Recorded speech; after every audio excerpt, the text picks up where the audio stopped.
사랑의 하나님, 우리 아버지, 대쟁투의 첫 시작점을 우리가 살피고 있습니다. 구조 1 장을 통해서 시작을 하고 이 대쟁투의 큰 맥을 이제 맞춰 나가 볼 것입니다. 어쩌면 먼저 했어야 되는 건지도 모르겠지만 이제라도 우리가 이 시작점을 살필 때 성령께서 강하게 임하여 주시고 대쟁투의 시작을 분명히 이해함으로 어떻게 하면 이 대쟁투를 끝마칠 수 있을지 또한 알게 하시고 그 끝마칠 수 있는 사명이 우리에게 주어져 있음을 깨닫게 하여 주시길 바랍니다.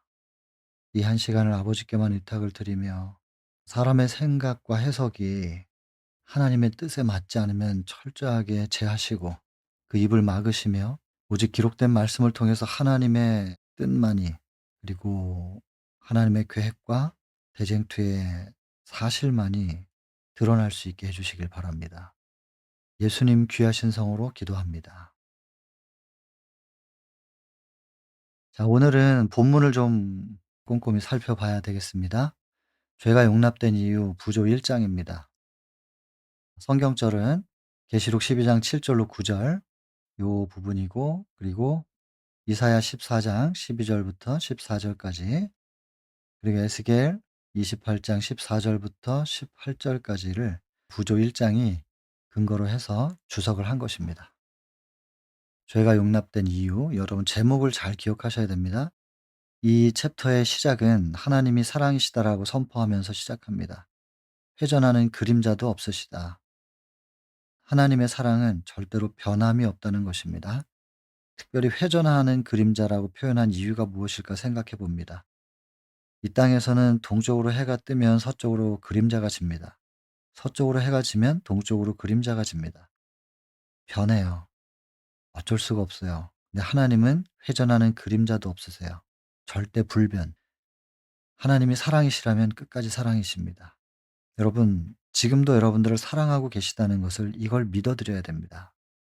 우리가 뭘 어떻게 하든 우리가 아직 살아있다면, 그리고 주를 향하여 고개를 들고 구원되신 주의 이름에 대한 갈망이 있다면, 내가 1초 전까지 범죄했다 할지라도 사랑이신 하나님은 우리를 포기 못 하십니다. 믿어야 됩니다. 그다음에 창조력의 현현마다, 그리고 통치권에 완전한 축복이 포함되어 있다. 요 가로 열고 사랑이라고 하는 건 제가 기록한 겁니다. 완전한 축복이 포함되어 있다. 여러분, 이 창조력과 통치권 안에 담겨 있는 축복, 이것이 왜 굳이 이렇게 강조돼야 하는가? 그리고 대쟁투의 첫 시작점에서 하나님이 사랑이시라는 게 왜 이렇게도 강조돼야 되는가? 강조가 돼야 되는 이유는 사단이 이걸로 공격을 했기 때문에 그래요. 사단은 하나님의 창조력이 온전하지 못하다고 공격합니다. 나중에 점점 더 보시게 되면 나오겠지만 하나님의 창조력은 완전하지 못해서 피조물이 이렇게 불완전하게 창조되었고, 그래서 이 피조물들이 하나님의 정부에, 또 정부의 질서인 율법에 조화를 이루지 못하는 것이라고 주장합니다. 그래서 하나님의 창조력이 강조될 수밖에 없어요. 그리고 그분의 통치권 안에는 완전한 축복, 그분의 사랑하시는 대상을 향하여 축복하시는 그 사랑이 포함되어 있을 수밖에 없는 것입니다. 그래서 창조주의 창조력과 피조물에 대한 그분의 사랑, 이 두 가지를 거듭거듭 강조합니다. 왜냐하면 사단이 이 두 가지를 공격하니까. 이 두 가지가 온전하지 못하다고 주장하니까.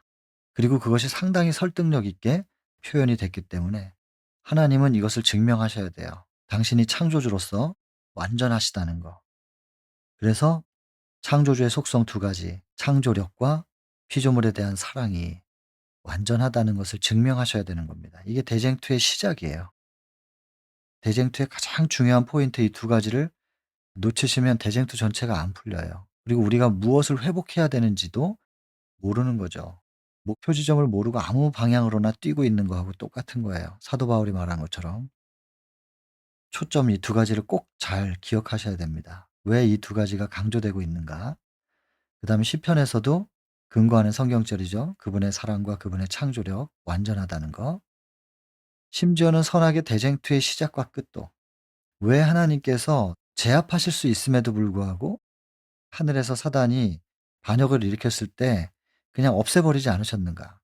우리가 좀 전에 봤지만 계시록 12장 7절로 9절 하늘에 전쟁이 있으니 미가엘과 그의 사자들이 용으로 더불어 싸울세.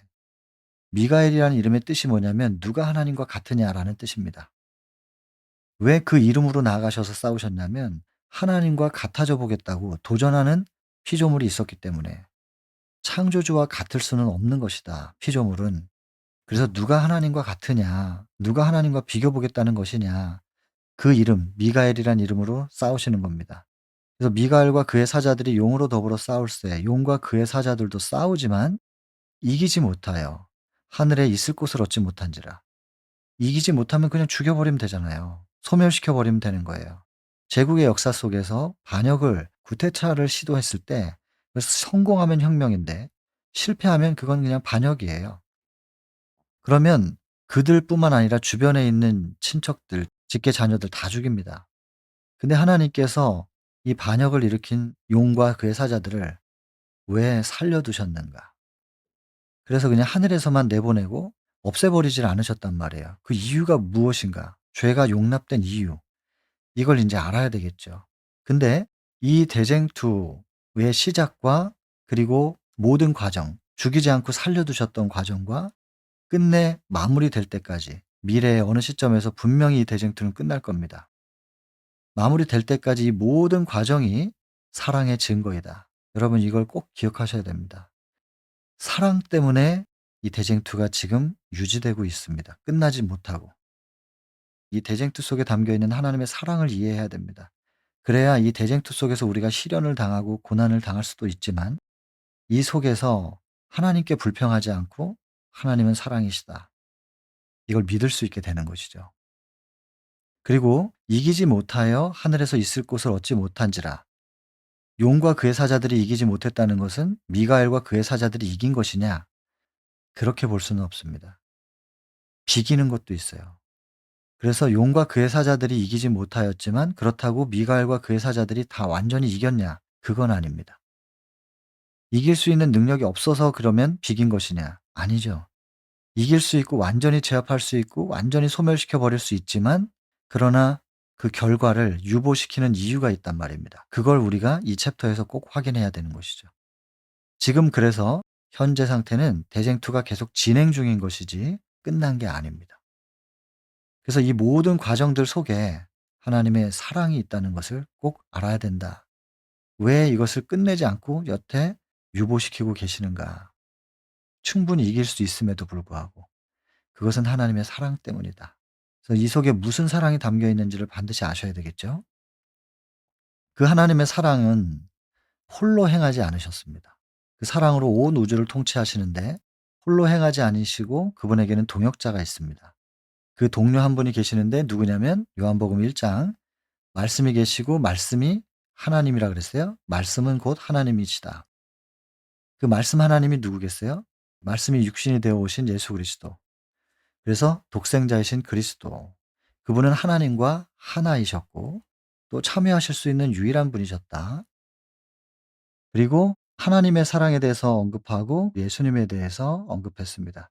그리고 그 예수님은 하나님의 마음과 생각의 표현이니까 그러면서 동시에 그 예수님이 온 우주를 하나님의 통로로서 통치하시는데 그 예수님은 하나님의 마음과 생각의 표현이면서 그 예수님을 통하여 하늘의 질서가 이제 선포가 되는데 그것이 뭐냐면 율법입니다. 당연히 그것은 사랑일 수밖에 없지요. 사랑의 하나님으로부터 나온 예수 그리스도, 예수 그리스도로부터 나온 율법. 그래서 예수님은 사실은 율법 자체이세요. 하나님의 마음과 생각의 표현, 율법 자체, 사랑 자체이신 거죠. 그리고 하나님도 사랑 자체이신 것이고 이것이 하나님 정부의 기초라는 겁니다. 그래서 이 하늘의 질서와 피조물들이 일치하면 그때 행복해요. 자연스럽게 모든 것들이 돌아가고 순환되고 그런데 인제 이게 육신의 건강이나 생명이 쇠하여지는 것도 똑같은데 이 순환이 막히면 혹은 끊어지면 문제가 생기죠. 혈액의 순환이 안 되거나 호흡의 순환이 안 되거나 들숨과 날숨이 이어지지 않거나 혹은 혈액의 순환이 안 돼서 어딘가가 딱 막히면 움직이지 못하게 되거나 거기에 산소 공급이 안 되면 썩고 그 나중엔 절단하게 되고 순환이에요. 그래서 사랑의 순환, 사랑은 계속해서 나눔이잖아요. 자기의 자아를 생각하면서 움켜쥐지 아니하고 계속해서 나누고 순환하는 건데 이 시대소망 1 장에 나오죠. 생명의 법칙, 순환의 법칙, 시소 1 장입니다.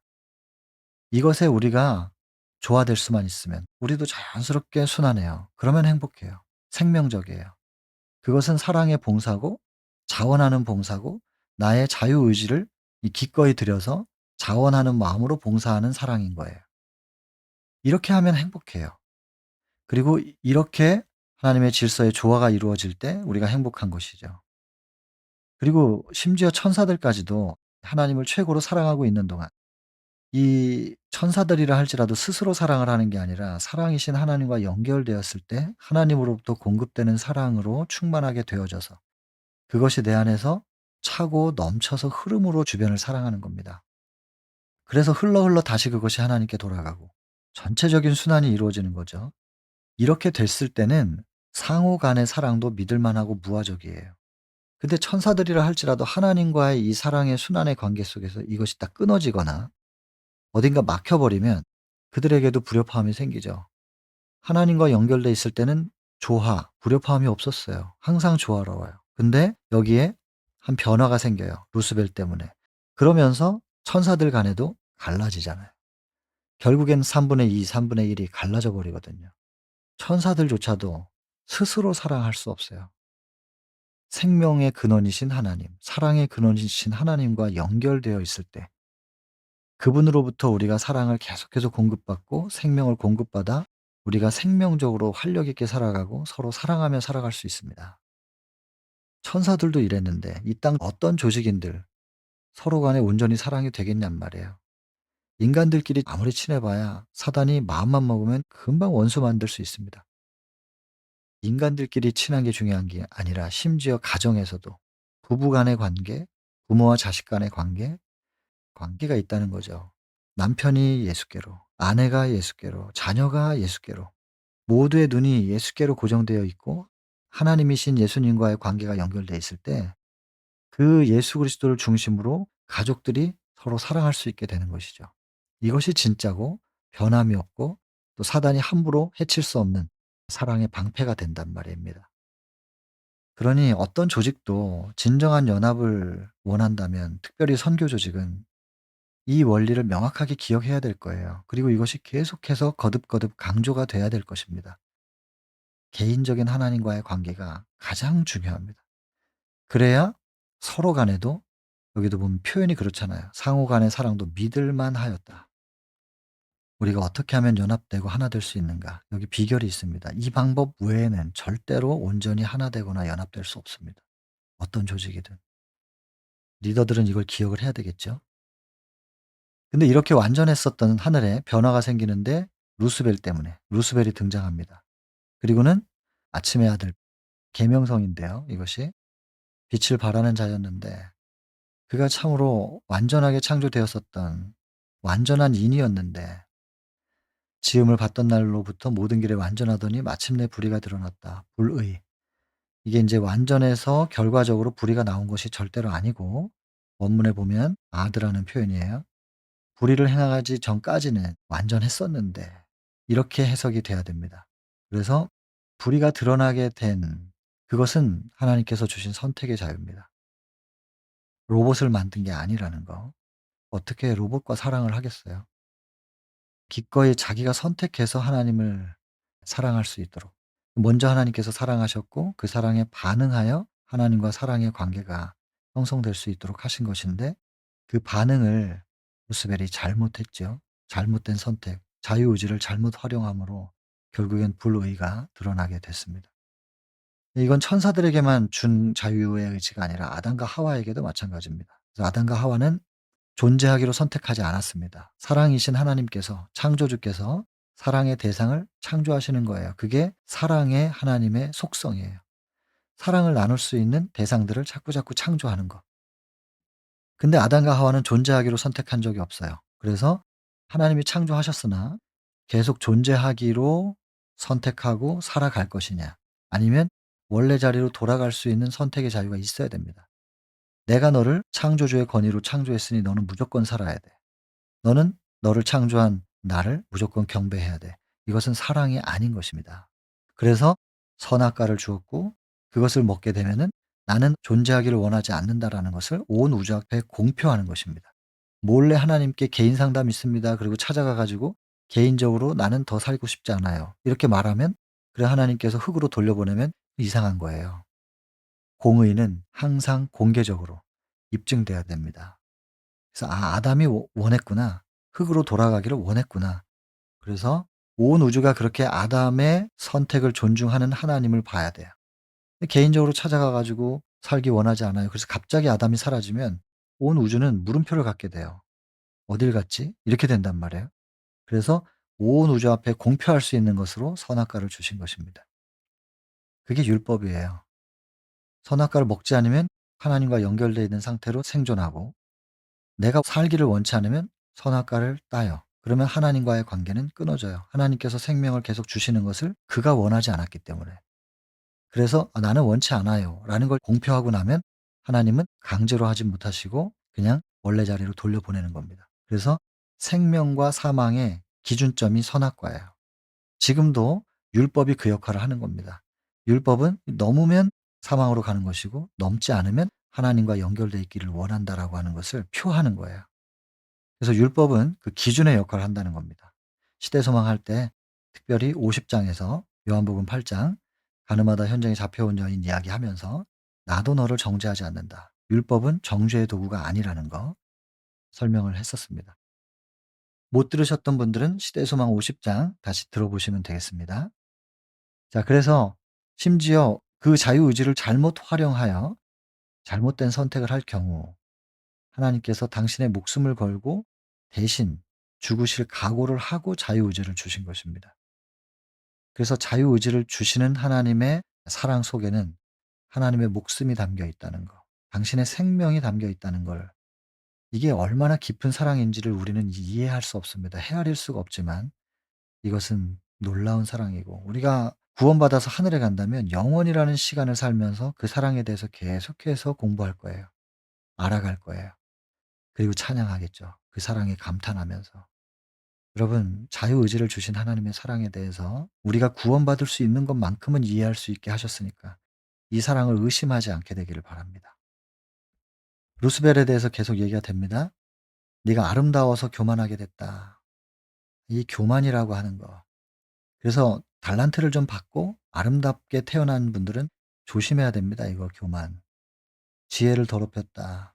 그리고는 자기를 높이겠다고 하고 하나님과 비교 보겠다. 상대 평가하고 경쟁하고 그리고 경쟁자를 미워하고 전부 사단의 마음이죠. 여기 보면 이제 지혜를 더럽혔다고 돼 있는데 에스겔 28장 18 절에 보면 네가 마음이 교만함으로 읽어 보죠. 여기 보면 무역이 불의하다. 이건 소통이에요. 이 천사장으로서 모든 천사들과 소통하고 교역했죠. 이게 인제 그것을 경제 용어로만 쓸 게 아니라 소통이에요. 그들을 관리하는 역할을 했었으니까. 그러다 보니까 온 우주의 천사들이 인제 천사장을 존경했거든요. 그것 때문에 이제 교만해지는 거죠. 그렇게 해서 여기 보시면 무역이 풍성하다는 표현도 있어요. 그 무역이 풍성해서 그 역할을 많이 하고 많은 사람들과 또 많은 존재들과 이제 관리하고 존경받음으로 인해서 이제 범죄가 강포라는 말은 불법이 인제 발생했다. 그래서 범죄하게 되었다. 이런 건데 밑에 보면 그러다 보니까 그 소통하는 것이 의롭지 못하게 돼 버렸어요. 그렇게 됨으로 인해서 성소를 더럽혔다. 좀 전에 이사야서에서는 지혜가 더럽혀졌다. 이렇게 표현되어 있는데 이 지혜, 하나님을 아는 지혜와 그리고 성소 더럽혀졌다. 결국에 성소가 뭡니까? 출애굽기 25장 8 절에 "내가 너희 가운데 거할 성소를 지어라." 한 그 성소. 하나님의 임재의 자리잖아요. 그래서 이 하나님의 임재의 자리 창조될 때부터 피조물들은요. 하나님을 마음속에 모실 수 있는 성소로 창조된 겁니다. 우리 인간도 마찬가지입니다. 그래서 아까 언급이 됐지만 고린도전서 3장 16 절에 "너희가 하나님의 성전인 것과 하나님의 성령이 너희 가운데 거하시는 것을 알지 못하느뇨." 우리는 성소로 창조된 겁니다. 그래서 하나님께서 우리 안에 계실 수 있도록 하나님과 우리도 하나였던 거예요. 근데 범죄함으로 하나님께서 우리에게서 떠나지실 수밖에 없죠. 계시면 우리가 소멸돼 버리니까. 그래서 떠나시면서 우리에게 다시 이 성소를 정결하게 할 수 있는 기회와 은혜의 시기를 주신 것입니다. 우린 지금 은혜로 살고 있는 거거든요. 그래서 지혜가 더럽혀졌다, 성소가 더럽혀졌다. 이거 중요한 표현입니다. 이 성소의 가장 기본이 뭐냐면 율법이거든요. 하나님의 임재 자리 시은 자가 하나님이 앉으시는 곳 시은소인데 그 밑에가 법궤고 그 안에 율법이 들어 있잖아요. 율법이 하나님 보좌의 기초예요. 근데 성소가 더럽혀졌다라는 말은 율법에 반하게 됐다는 거예요. 반대되게 됐단 말이에요. 그래서 사단은 이 율법을 공격해요. 율법을 인정하지 않고 온전하지 못하다고 계속 시비를 거는 거예요. 이 율법 문제, 대쟁투에서의 성소 정결 문제, 성소가 더럽혀졌으니까 다시 정결하게 돼야 되죠. 성소 정결 문제와 이 율법 문제 너무너무 중요한 겁니다. 예수님의 사역이 무엇이냐면 성소 정결이죠. 시대소망 11장과 16장 연결해서 보시면 당신의 사명은 성소 정결이었다. 그래서 지금도 지성소에서 성소 정결하고 계시거든요. 그리고 예수 그리스도의 영이 오늘날 우리의 심령에 말씀과 함께 들어오셔서 재창조를 통하여 성소 정결을 이루시고 있는 거예요. 이 성소 정결 개념. 왜냐하면 성소가 정결하게 돼야 하나님을 다시 모셔드리고 원래 우리가 그랬던 것처럼 하나님과 하나 될 수 있기 때문에 이 성소 정결은 너무너무 중요합니다. 그리고 성소가 정결한지 아닌지 어떻게 알 수 있느냐? 율법이 우리 속에 회복됐느냐 아니냐예요. 그럼 율법이 뭐냐? 하나님의 품성 사랑이에요. 이렇게 이제 연결이 됩니다. 그래서 이 율법이라고 하는 건 에덴에선 뭐 선악과였고 범죄 이후에 뭐 살인하지 말라, 간음하지 말라 뭐 이런 것들이 나왔지만 우리가 원래부터 그렇게 뭐 하지 마, 하지 마 이런 게 있었던 게 아니고 율법은 하나님과의 연결되어 있느냐 아니냐를 구분짓는 기준점인 것이니까 하나님과 연결되어 있으면 하나님이 우리 속에 계시는 거고 그분으로부터 공급되는 생명과 사랑으로 충만하게 되는 것이고 그래서 우리 안에 임재하신 하나님의 임재의 빛이 발산되면 우리가 그리스도의 편지가 되는 거예요. 우리를 보면 '저 사람을 보니까 예수님 생각이 나. 예수님은 저러실 것 같아.' 그게 곧 우리가 시대소망 2 장에 등장하는 이스라엘의 사명, 율법과 표상과 예언을 보존하고 전파했어야 되는 건데 율법과 예언은 지금도 있지만 표상이 없잖아요. 어린 양이 없어졌으니까. 지금 마지막 표상이 누가 돼야 되는가? 우리가 예수의 증거를 가진 사람들이 예수님을 증거하는 그때 그 증거자들을 보면서 '예수님이 저런 분이실까?'라고 사람들에게 우리를 보면서 예수님을 떠올리게 하는 어린 양을 보면 예수님이 떠올랐던 것처럼 우리가 그렇게 돼야 되는 거죠. 그걸 위해선 성소 정결이 반드시 필요합니다. 그래서 예수님의 사명이 성소 정결이란 말이에요. 당신의 빛을 다 가리시고 하나님으로서 오면 우리가 소멸되니까 다 절대로 우리를 소멸시킬 수 있는 빛을 철저하게 차단시키시고 육신으로 오셔서 성소 정결 사명을 선포하고 가셨고 승천하시고 나면 그분이 하늘에서 성소 정결 사업 하시는 것처럼 당신의 영이 또 우리 속에 임하셔서 말씀을 계속 깨닫게 하시고 말씀으로 재창조를 하심으로 우리의 성소 정결을 사역으로 계속 하고 계시는 거죠. 우리가 여기에 협조해 드려야 되거든요. 그래서 이거 더럽혀졌다라는 의미 이게 대단히 중요한 것입니다. 이 대쟁투의 시작점은 너무너무 중요하니까요. 시간이 좀 더 가더라도 1 장은 명확하게 이해하고 가겠습니다. 그리고 사단 자신이 가지고 있는 모든 것들은 다 하나님께로부터 온 것인데 그가 가지고 있는 모든 영광 하나님께로부터 왔고 하나님께로부터 받은 건데 그것이 자기 것인 것으로 생각하는 거. 이게 큰 문제예요 이거. 오늘 나의 나 된 것은 모두가 뭐라고요? 하나님의 은혜다. 하나님의 은혜로 1 차적으로. 그다음 부모님이 교육을 잘 시켜 줬겠지요. 또 좋은 선생님들을 만나서 잘 배웠겠죠. 좋은 친구들을 통해서 좋은 감화를 받았겠죠. 누가 나를 칭찬하고 혹은 나를 높인다면 그것이 내 것이 아니라 하나님께로부터 좋은 부모님의 교육을 통해서 좋은 선생님을 통해서 좋은 친구들 통해서 내가 받은 은혜입니다라고 말할 수 있어야 되는데 이게 내 것이라고 생각하는 순간 교만이 올라온단 말이에요. 사단이 우리를 잠식할 수 있는 문을 열어주는 거란 말이에요. 사단의 정신이거든요. 주의해야 됩니다. 철저하게 경계해야 됩니다. 내 것이 아니라는 거. 모두가 하나님의 은혜다라는 거. 근데 이것에 만족하지 않고 창조주만이 가지실 수 있는 이 피조물과는 다른 영역이거든요 전혀. 차원이 다르단 말이에요. 그것을 탐해요. 탐내고 탐내고 대권을 갈망하고 이게 사단의 정신이었어요. 이런 문제가 생기자 이거를 눈치를 채죠. '이러면 안 되는데.' 해 가지고 하늘에 회의가 이제 소집이 됩니다. 회의가 있고, 그리고 이것은 이제 하나님의 아들 그리스도께서 뭐 그 당시에 뭐라고 불리셨는지는 모르겠어요. 근데 그리스도 혹은 예수, 우리가 아는 이름은 그거죠. 그래서 하나님의 아들이, 예수님께서 이제 주최를 하신 회의였던 것 같아요. 그래서 천사들이 먼저 루스벨에게 간청해요. 지금 뭔가 잘못 생각하고 있는 거라고. 그리고 하나님의 아들은 또한 루스벨에게, 하나님은 공의로우신 분이고 창조주로서 위대하신 유일하신 창조주 하나님인 것이다. 피조물이 하나님께 그렇게 비길 수가 없는 것이다. 그리고 하나님의 율법은 변할 수가 없다.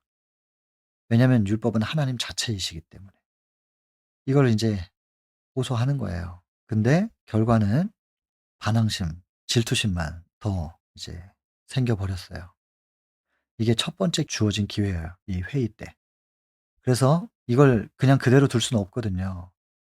근데 이제 사단은 이의를 제기하고 비난하는 것이 인제 그의 목적이 돼 버리고, 하나님께서 참 위대한 정신의 능력을 주셨는데 하나님을 비난하고 이의 제기하는 자기의 목적을 성취시키기 위하여 이걸 사용하는 거예요.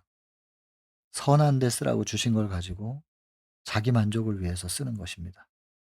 하나님께서 이제 직접 나서시는 거예요. 그냥 놔두실 수가 없죠. 그래서 하나님께서 하늘 무리들의 소집을 해요.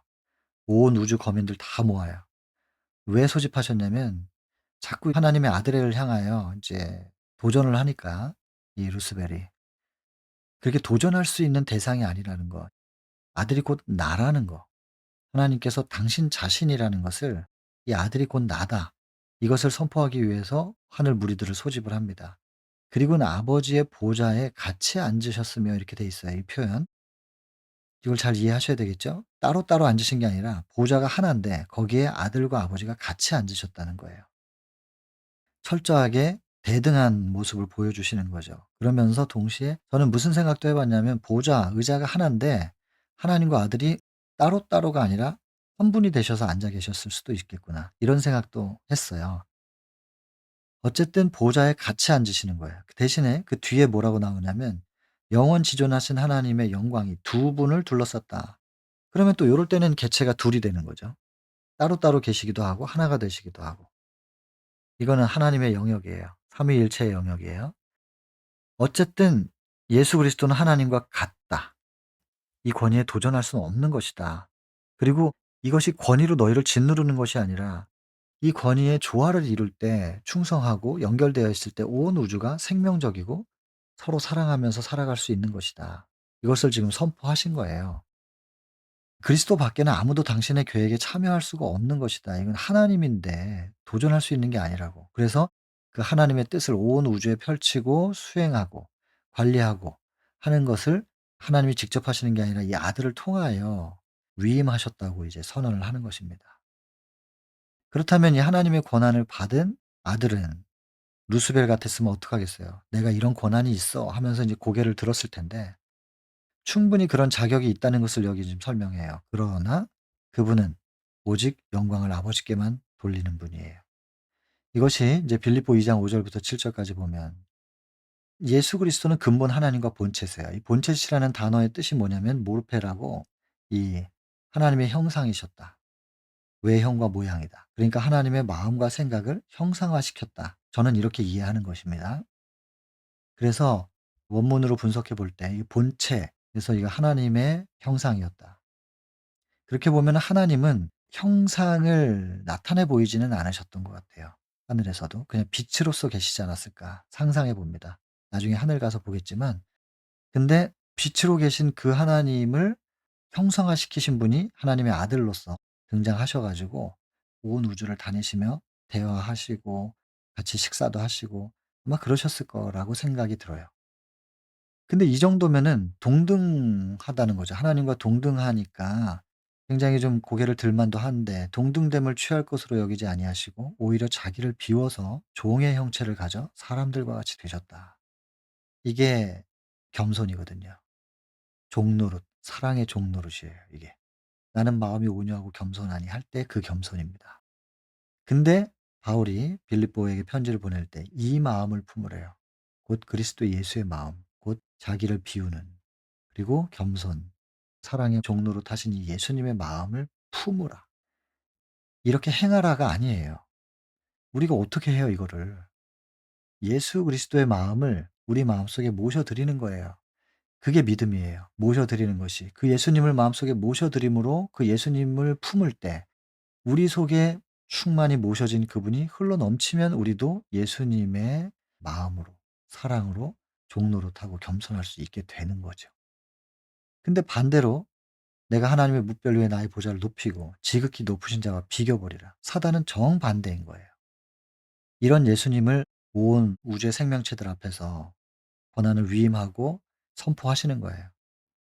"곧 내 아들이 곧 나이다." 이렇게 선포를 하시는 거예요. 천사들도 루스벨도 감동받습니다.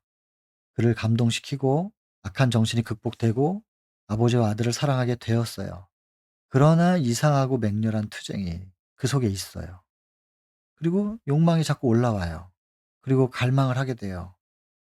왜 그리스도가 최상권을 가져야 되는가? 왜 그는 루스벨보다 더 영광을 받는가? 이런 생각들이 솟아오르는 거예요. 왜냐하면 자기도 사랑과 존경을 받거든요. 천사들로부터. '내가 저 아들만큼 뭐 경배받으면 안 되는 건가?' 이런 생각이 이렇게 올라오는 거예요. 근데 이걸 뭐라고 표현하냐면 이상하고 맹렬한 투쟁이라고. 여러분, 그래서 이 죄도 오묘입니다.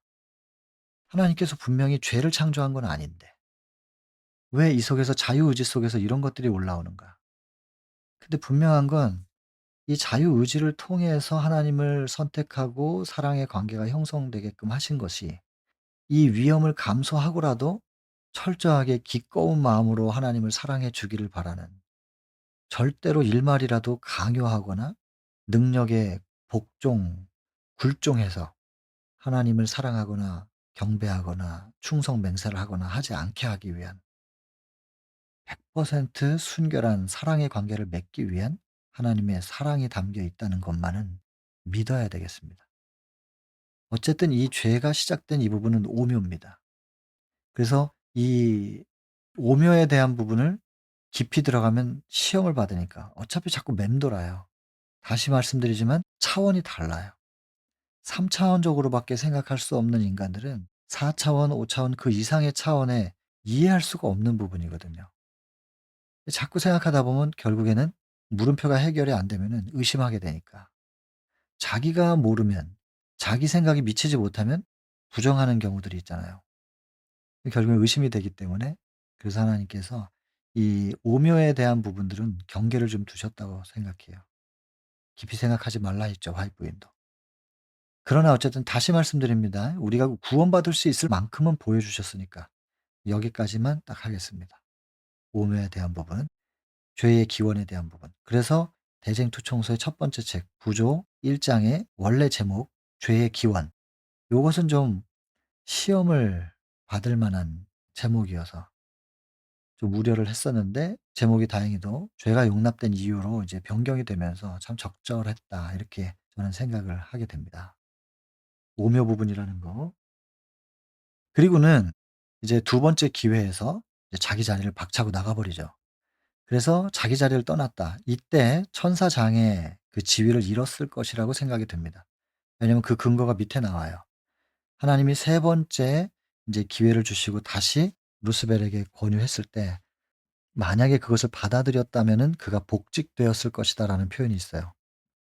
그러니까 복직이 된다는 얘기는 천사장에서부터 그 지위를 잃었기 때문에 다시 회복된다는 건데, 천사장의 자리를 언제 그럼 잃었느냐?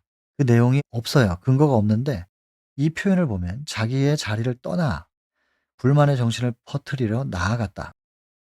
요 표현이 유일하게 인제 근거가 된다고 저는 봤거든요. 그래서 하나님께서 천사장의 자리에서 루스벨을 해고시킨 게 아니고 자기가 박차고 떠났구나. 저는 그렇게 이해하고 있습니다. 여러분들, 어쨌든 우리의 근거가 기록된 내용이니까 기록된 내용 외에 다른 것을 여기다 덧붙이는 것은 좀 위험하고요. 기록된 내용들을 보면서 성경과 같이 비교하면서 그것을 근거로 해 가지고 우리가 생각을 해야 될 것 같아요. 저는 그렇게 해야 된다고 생각합니다.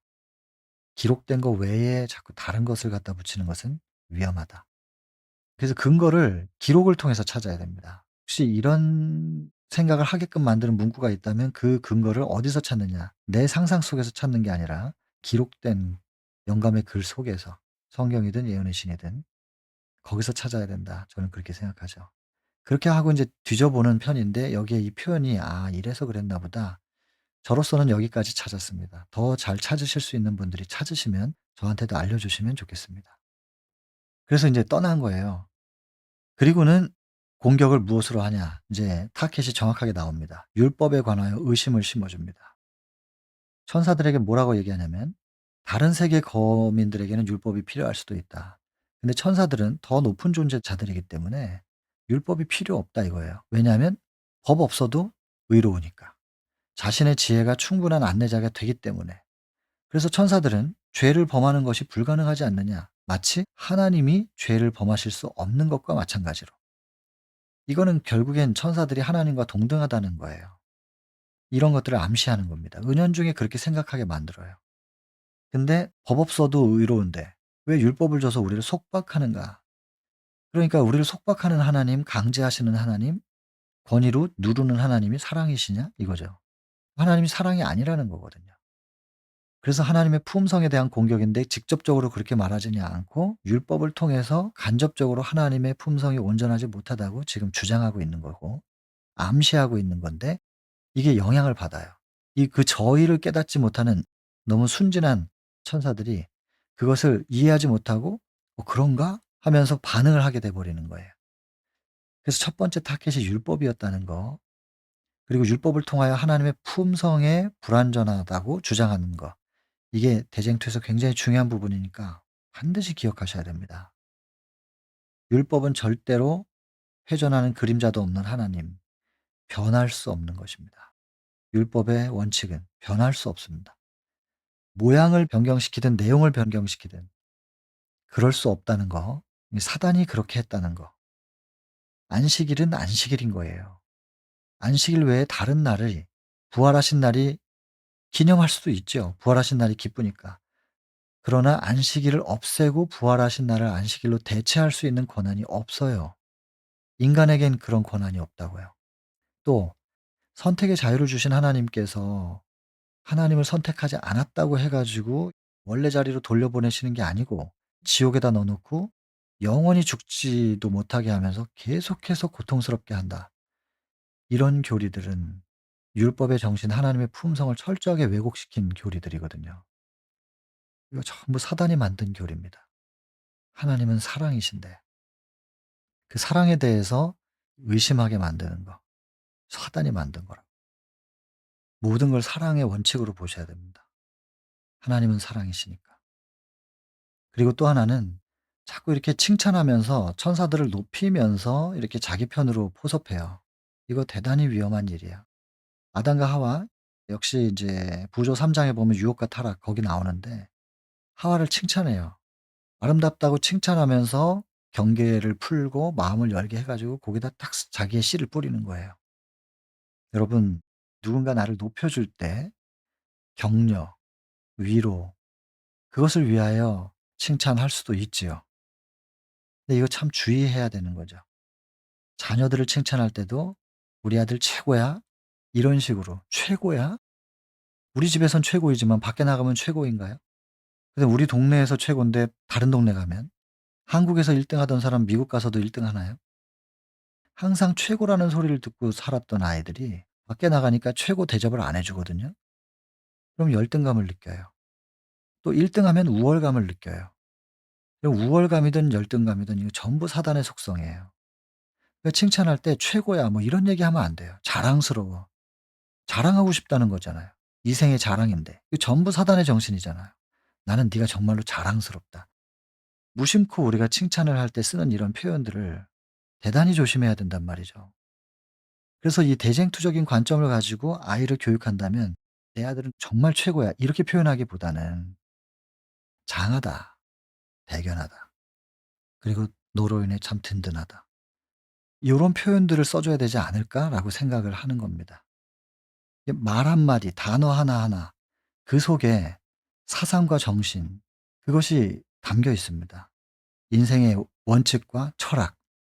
우리는 그래서 대쟁투적인 정신, 대쟁투적인 관점, 그것을 가지고 모든 것을 봐야 되고, 대쟁투의 원칙이 우리의 삶의 원칙이 되고, 그것이 나의 철학이 되고 사상이 되고, 그래서 그것이 자녀들에게든 누구에게든 표현될 때 철저하게 이 사단의 것과 이것을 구별해서 표현할 수 있어야 한다. 주의해야 되는 거죠. 이거 전쟁이거든요. 깜빡하면 죽어요. 그러니 이 죽느냐 사느냐 하는 문제에 정신을 바짝 차리고 살아야 된단 말이죠. 그러니 말 한마디라도 허투루 할 수 있나요? 대쟁투의 시작점은 명확하게 좀 이해했으면 좋겠다는 것입니다. 자꾸 반복을 좀 해 보셔서요. 거의 외우다시피 하시면 좋겠어요. 외우다시피. 이 구조 1 장은요. 크게 구성이 하나님은 사랑이시다 첫 번째, 그리고 예수님과 동역하신다, 그리고 하나님과 예수님의 표현 율법에 대해서 얘기합니다. 세 번째가 율법이고, 그 율법의 조화가 이루어져 있을 때 온 우주가 안정적이고 행복했다라는 거예요. 근데 여기 변화가 생기기 시작했다 하면서 루스벨이 등장해요.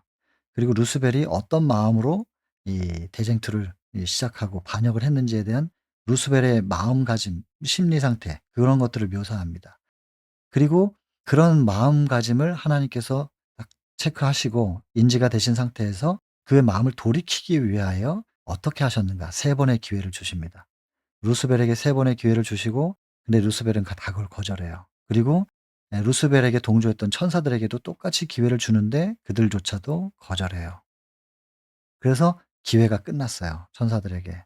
사단의 편에 있는 존재들에게 기회가 끝나고, 그러면 나머지 그 사단의 편에 동조하지 않았던 사람들 속에도 혹시라도 사단이 계속해서 생각하거든요. 3분의 1의 천사들이 이렇게 자기 편에 섰다면 나머지 천사들에게도 계속 노력하면 더 우리 편으로 올 수 있을 거야. 또 하늘 우주 거민들에게도 내가 가서 설득하면 될 수 있을 거야라는 생각을 했대요. 여기 이제 나와요. 다음 시간에 보게 될 거예요. 그래 가지고 호섭하려고 계속해서 활동을 하거든요. 그러니까 하나님께서는 사단의 편에 가입하지 않은, 그쪽에 서지 않은 사람들을 위하여 하나님께서 뭔가를 하셔야 돼요. 그래서 먼저 죄를 품은 이들을 위하여 최선을 다해서 돌아오도록 호소하셨고, 끝내 거절해서 더 이상은 그들이 호소를 해도 안 될 상황이 되었을 때는 이제는 그 편에 아직 들어가지 않은 이들을 위하여 하나님께서 사랑을 베푸시는 이야기가 이제 마무리가 됩니다. 그것으로 마무리가 되고, 그것이 나중에 십자가를 통하여 증명되고, 또 대쟁투의 마지막 점에 증명될 때 온 우주의 대쟁투는 끝난다는 것이죠. 그 얘기까지 하는 것이 이 챕터입니다. 이 1 장에 모든 대쟁투 전체를 요약시켜 놨어요.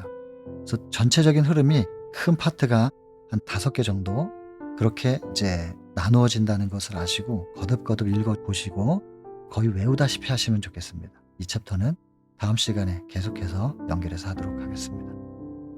개인기도 하고 마치겠습니다.